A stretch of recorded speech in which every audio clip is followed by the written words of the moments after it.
A day can seem to have no beginning and no ending. It becomes a 25-hour day that blends into the one that came before and the one that is to follow.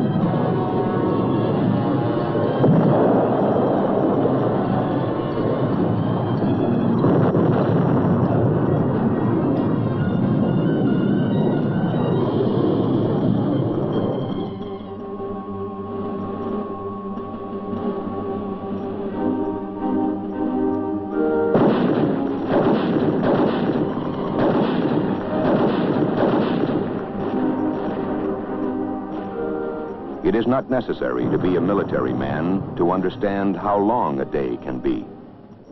A shot fired at Bien Ho, Da Nang, Quang Tri, Haiphong, or near Hanoi can strike home in any city, town, or hamlet of 50 sovereign states. 8,000 miles away can still be very close to home. And because it could come closer still, we share the conflict and the strength. We also share the understanding and the courage to prove that the honor of a nation's word has greater meaning than formal letters written on a scrap of paper.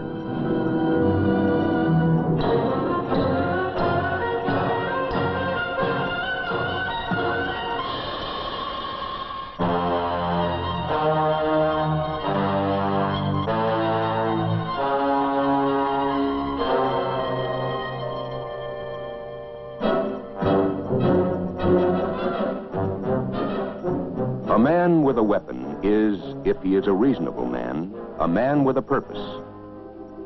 The range of his understanding of his purpose reaches far beyond his line of sight. He knows the big picture. He understands that attempts to intimidate by force must be resisted by force before intimidation becomes a way of international life. And this he also knows. He and the thousands like him, fighting and sweating on the ground, are the spearheads of our Department of Defense total effort, an effort concentrated to help the men on the ground to achieve their purpose and their mission. Above field and jungle, close air support. Help clear the way for the man on the ground.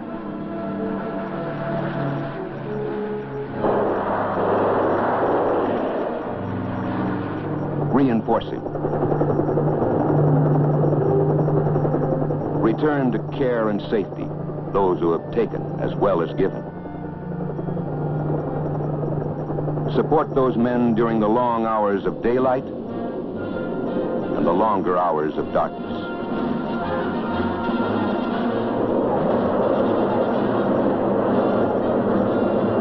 Support them with B-52s against concentrations of troops and supplies. Give the enemy no chance to rest.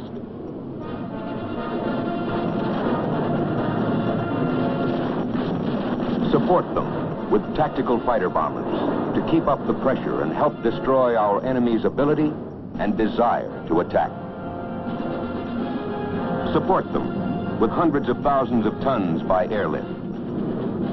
The supplies come through, but there are other lines of supplies that flow the other way along the Ho Chi Minh Trail. It winds down from the north through mountain passes and under the cover of green-top jungles. For North Vietnam, it is the lifeline for their aggression. Along the flank of southern Asia, the coastline of North and South Vietnam takes the form of an elongated S. A demilitarized zone between the two countries along the 17th parallel at the sea was established by solemn treaty. To the north is China. To the west are Laos, Cambodia, Thailand, Burma, India, and Pakistan. Moving down from the north, men, oil, machines, the tools of war, are fed along the Ho Chi Minh Trail to bolster the aggression in the south. They move by night over the narrow roads, through mountain passes, and along trails hidden by the jungle foliage. Trucks and pack-laden coolies by the tens of thousands.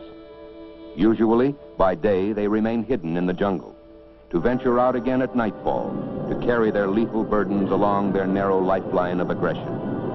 That lifeline must be severed. When it is repaired, as it always is, it must be severed again.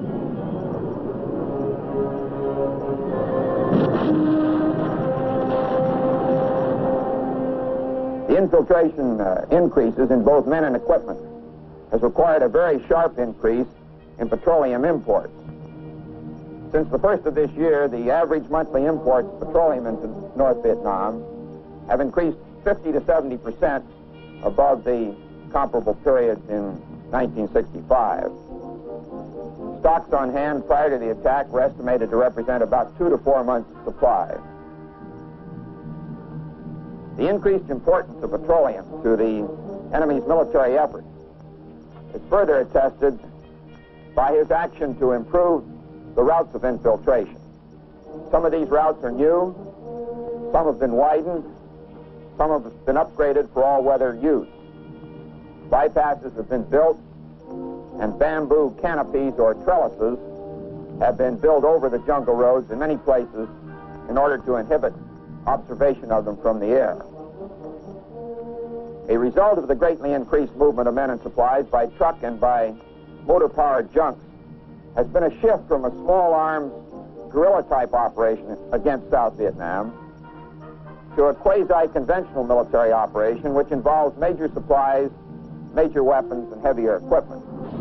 Every gallon of fuel, every gun, bullet, even every ration of rice destroyed north of the 17th parallel may mean the life of a man on the ground south of the 17th. The military call it interdiction. That is the mission of those who fly to the north. Support the men on the ground by strangling the supply routes. They fly from the decks of our Navy's carriers.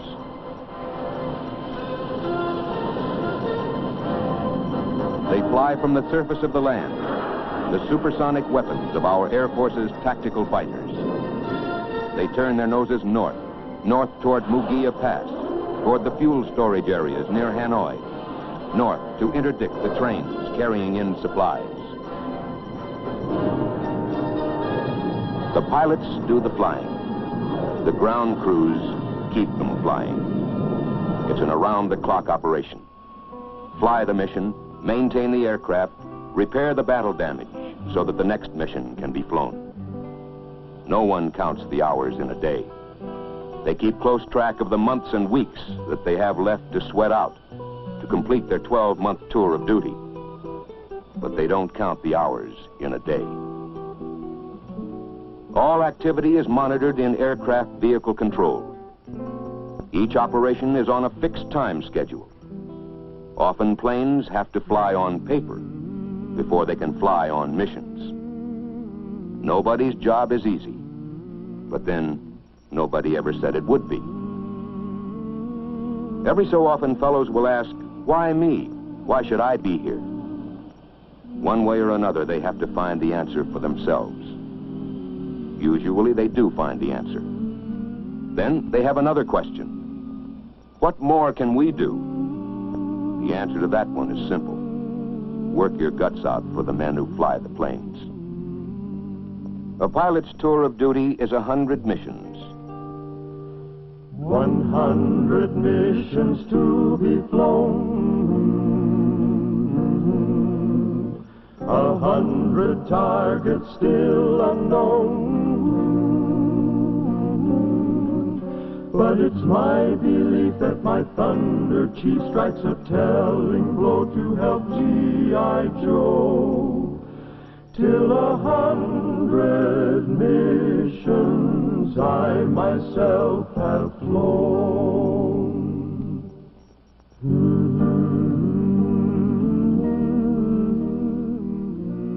For the pilots, a day can start at 2:30 a.m. or earlier, or any time.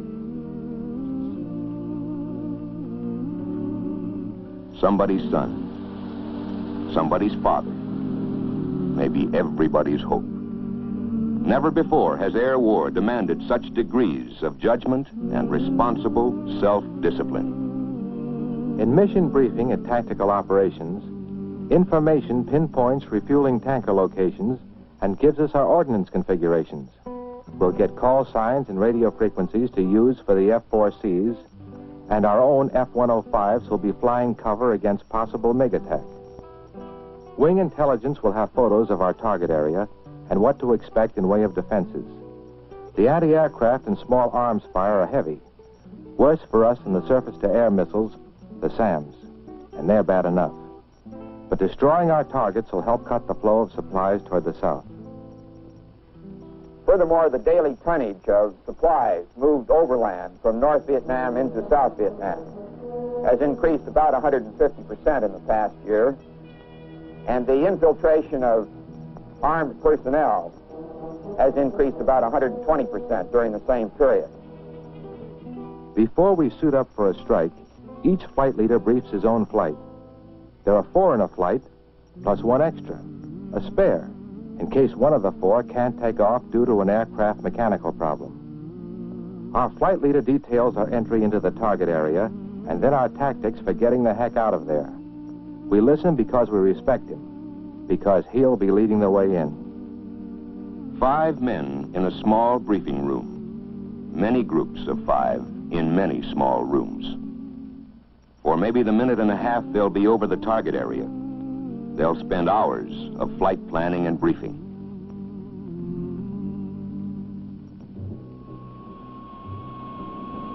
Pilots have always been fighting men. But to courage and daring, today you have to add the great technical skill and self-discipline demanded by their sophisticated weapons.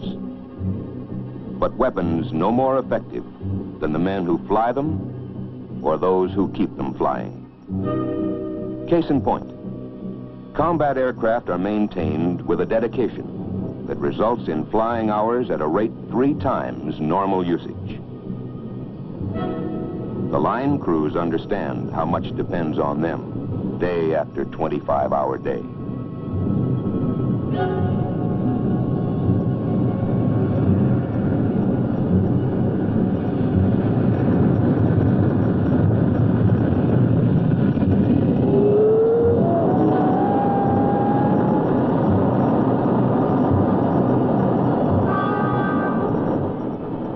Normally, the spare is a very decent fellow. But now he's been through the hours of pre-flight details. He can't help but hope that one of the other aircraft will show up with a minor hydraulic leak or a cut tire. Sometimes that happens, but not today.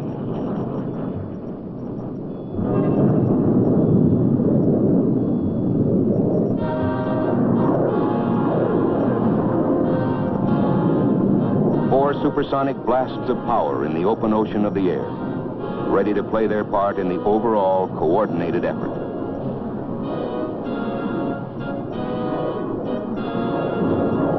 There are other flights in the sky. The F-4Cs are en route. At the same moment in time, the big choppers, affectionately known as the Jolly Greens, are on their way with A-1Es for their protective escort. Their object is to stay as close as possible to the target area, so that if a pilot in one of the attack planes has to hit the parachute, then they can move in to pick him up. If there's enemy ground fire, those A-1Es dive in to keep the enemy's heads down.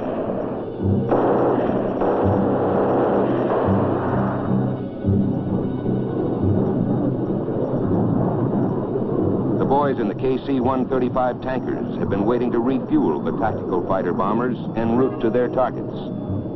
Those KC-135s will keep orbiting in case any of the boys run short of fuel on the way home. The overall coordination is the result of the total planning by the Department of Defense team effort, the Army, the Navy, and the Air Force. Most people will ask pilots the same question over and over. Aren't you scared? The answer is always pretty much the same. Sure, we're scared, until we button down the hatch.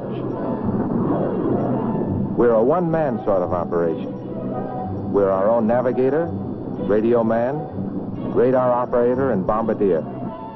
Getting into the target, we have to take evasive action. Then it's pop up, dive in, drop the bombs, and get the heck out of there. You watch your fuel. You go over in your mind what the intelligence boys will want to know about the results. At the target, the ground defenses, all the details. You might be scared when you start, but after that, you just don't have the time.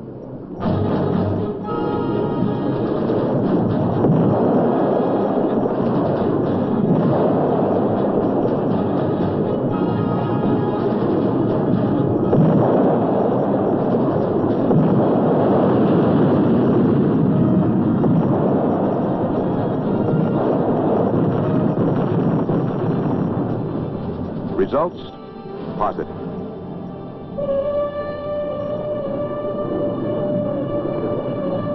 The cockpit is a pilot's office. Management of that office must be as precise and efficient as the complex instruments with which it is equipped.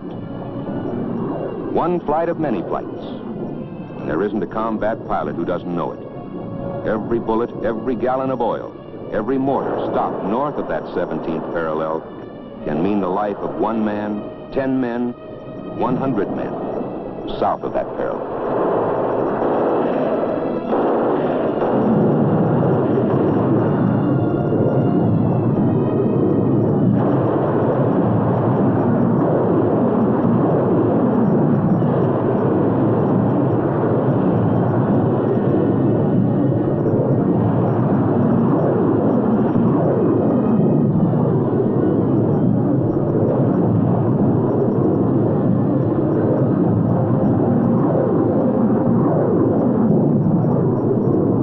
Rescue Control has picked up a radio call for help from a pilot whose aircraft was hit and who had to eject. He has contacted the Jolly Greens and given them a fix on the downed pilot's approximate position.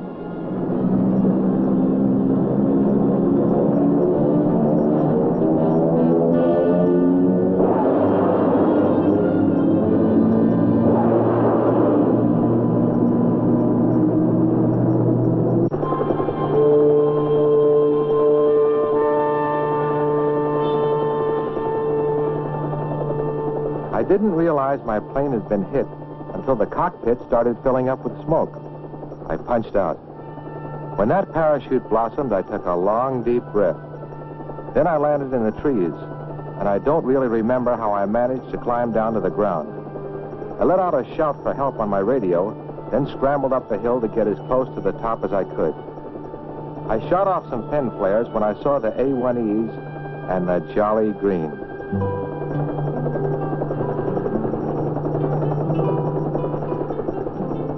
It's hard to put into words exactly how I felt when I knew the Jolly Green was going to get me out. Let's just say I prayed a little, on my own account, and for those guys of search and air rescue. 100 missions to be flown. It's good to know you're not alone. If a shrapnel stump means I have to jump, then the Jolly Green will pick me up clean. Till 100 missions I myself have flown.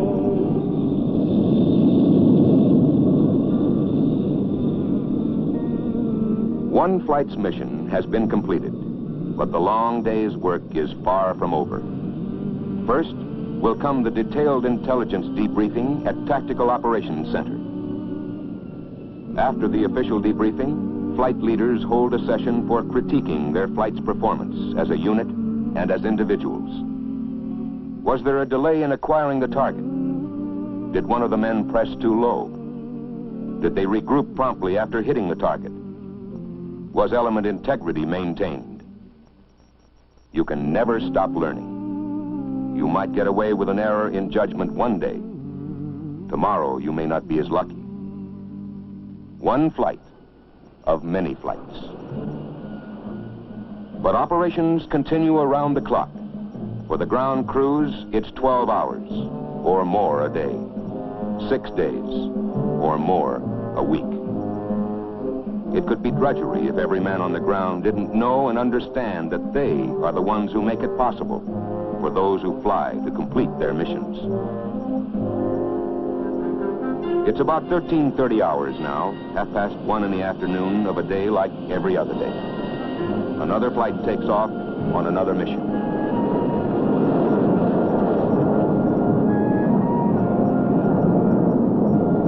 Now, those who went out earlier have a couple of hours off duty. 100 missions to be flown, 100 bridges to be blown. On my left and right, the rest of my flight help keep me alive in my 105. Till 100 missions I myself have flown. No matter what they do or how relaxed they seem, pilots always wonder what tomorrow's target will be. A milk run or a tough one? The answer comes at about 1800 hours, when flight planning for the next morning's strike starts. Usually, flight planning takes 2 or 3 hours. On a new, tough target, that time can easily be doubled. A fragmentary order, FRAG for short, comes to the Wing Tactical Operations Center and is the small part of the overall order that relates to the fighter wings. The orders come down from DOD and the Joint Chiefs of Staff. Then, at wing level, they are broken down and missions assigned to the squadrons. There are many frags that make up a day's total coordinated effort. We believe this essential to help safeguard the freedom of South Vietnam and to save the lives of those South Vietnamese, Americans, Australians, New Zealanders, and Koreans who are fighting to ensure that freedom. The aircraft our pilots fly are compact, highly maneuverable machines. They have the inherent speed and versatility to be effective in air-to-air or air-to-ground combat. But they are only machines. They must be maintained. The record of keeping flying hours at a rate 3 times normal use speaks loudly and clearly for the kind of men who work with their hearts as well as with their minds and hands. Men are brave in many ways, and there are many ways in which a man can show his courage.